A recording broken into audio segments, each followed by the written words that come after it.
ನಮಸ್ಕಾರ ವೀಕ್ಷಕರೇ, guarantee news ವಿಶೇಷ ಕಾರ್ಯಕ್ರಮಕ್ಕೆ ಸ್ವಾಗತ. ನಾನು ರಾಧಾ ಹಿರೇಗೌಡರ್. ಕರ್ನಾಟಕ ರಾಜ್ಯ ಬಿಜೆಪಿ ಇತಿಹಾಸದಲ್ಲಿ ಹಲವಾರು ಈ ಒಂದು ವರ್ಷದಲ್ಲಿ ಸರ್ ತಮ್ಮ ಜೊತೆ ಯಾರ್ಯಾರು ಮಾತಾಡಿದ್ದಾರೆ? ಮೋದಿ ಅವರು ಮಾತಾಡಿದ್ದಾರಾ? ಅಮಿತ್ ಶಾ ಅವ್ರು ಮಾತಾಡಿದ್ದಾರಾ? ನಡ್ಡಾ ಅವ್ರು ಮಾತಾಡಿದ್ದಾರಾ? ಸಂಘ ಪರಿವಾರದ ನಾಯಕರು ಮಾತಾಡಿದ್ದಾರಾ? ಯಡಿಯೂರಪ್ಪನವ್ರು ಮಾತಾಡಿದ್ದಾರಾ? ವಿಜೇಂದ್ರ ಅವ್ರು ಮಾತಾಡಿದ್ದಾರಾ? ಯಾರ್ಯಾರು ಮಾತಾಡಿದ್ದಾರೆ? ರಾಜಕಾರಣದಲ್ಲಿ ಯಾರ್ಯಾರು ಮಾತಾಡಿದ್ದಾರೆ ಅನ್ನೋದು ಇಲ್ಲಿ ಹೇಳೋದು ಸೂಕ್ತ ಅಲ್ಲ. ಬಟ್ ಮಾತಾಡಿದ್ದಾರೆ, ಸಾಕಷ್ಟು ಜನ ಮಾತಾಡಿದ್ದಾರೆ. ಬಿಜೆಪಿಯ ಹೈಕಮಾಂಡ್ ಮಾತಾಡಿದೆ, ಹೈಕಮಾಂಡು ಮಾತಾಡಿದೆ. ನಾನು ಯಾಕೆ ಇದನ್ನು ಹೇಳ್ತಾ ಇದ್ದೀನಿ ಅಂತಂದರೆ, ನಾನು ಏನು ಉದ್ದೇಶ ಇಟ್ಕೊಂಡು ಹೋರಾಟ ಮಾಡಿದ್ನೋ ಅದು ಸಫಲ ಆಗತ್ತೆ ಅನ್ಕೊಂಡು ಕೂಡ ಯಾರ್ಯಾರು ಪ್ರಯತ್ನ ಮಾಡಿದ್ದಾರೆ, ಯಾರ್ಯಾರು ಅಪೇಕ್ಷೆ ಪಟ್ಟಿದ್ದಾರೆ, ಅವ್ರವ್ರು ಯಾರಿಗೆ ಏನೇನು ಹೇಳಬೇಕು ನಾನೆಲ್ಲ ಹೇಳ್ಕೊಂಡು ಬಂದಿದ್ದೀನಿ. ತಮ್ಮ ಹಿಂದೆ ನಾಯಕರು ಇದ್ದಾರೆ, ಹೈಕಮಾಂಡ್ನ ನಾಯಕರು ಗೊತ್ತಿಲ್ಲ. ಈಗ ಹೇಳಿದ್ರಲ್ಲ ಸರ್, ಮಾತಾಡೋದಕ್ಕೂ ಹಿಂದೆ ಇದ್ದಾರೆ ಅಂತಂದ್ರೆ ನಿಮ್ಮನ್ನ ಬಯಸುವವರು, ತಾವು ಮತ್ತೆ ಮರಳಿ ಪಕ್ಷಕ್ಕೆ ಬರಬೇಕು ಅನ್ನುವವರು, ಅಥವಾ ಸದ್ಯದ ಸ್ಥಿತಿಗತಿಗಳ ಬಗ್ಗೆ ತಮ್ಮ ಜೊತೆ ಚರ್ಚೆ ಮಾಡುವ ಹೈಕಮಾಂಡ್ನ ನಾಯಕರು ಇದ್ದಾರೆ, ಮಾತಾಡ್ತಾ ಇದ್ದಾರೆ.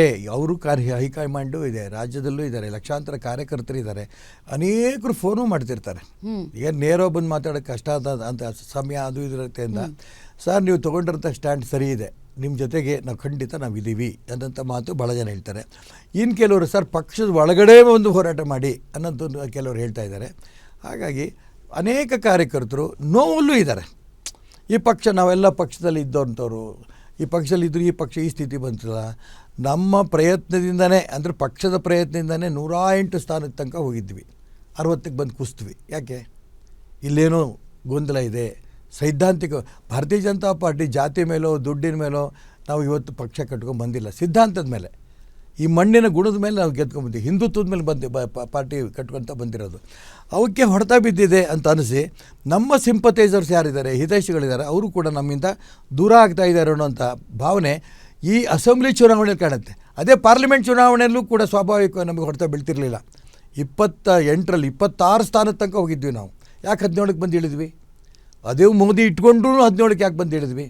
ನೋವಾಗ್ತಾ ಇದೆ. ಇದೆಲ್ಲ ಸರಿ ಹೋಗಬೇಕು ಅಂತ ದೇಶದಲ್ಲಿರೋಂಥ, ರಾಜ್ಯದಲ್ಲಿರೋಂಥ ಲಕ್ಷಾಂತರ ಕಾರ್ಯಕರ್ತರು, ಪಕ್ಷ ಕಟ್ಟಿರೋರು ಎಲ್ಲರೂ ಅಪೇಕ್ಷೆ ಇದೆ. ಆ ಅಪೇಕ್ಷೆ ಈಡರಂಥ ಕಾಲ ಹತ್ತಿರ ಬರ್ತಾ ಇದೆ ನನಗೆ ಅನಿಸ್ತಾ ಇದೆ. ಸರ್, ಈಗ ಬಿಜೆಪಿ ಜೊತೆಗೆ ತಾವು ವಿಮುಖರಾಗಿದ್ದೀರಿ. ತಾವೇ ಹೇಳಿದ್ರಿ ತಾವು ಹಿಂದುತ್ವದ ಫೈರ್ ಬ್ರ್ಯಾಂಡ್, ತಾವು ಸಂಘ ಪರಿವಾರದ ನೆಲೆಗಟ್ಟಿನಿಂದ ಬಂದಂಥವ್ರು. ಸೈದ್ಧಾಂತಿಕವಾಗಿ ತಮ್ಮನ್ನು ವಿರೋಧಿಸೋದಕ್ಕೆ ಯಾರಿಗೂ ಕೂಡ ಅಷ್ಟು ಗಟ್ಟಿತನ ಇಲ್ಲ. ಸಂಘದ ಜೊತೆ ಇದ್ದೀರಾ? 100ಕ್ಕೆ 100.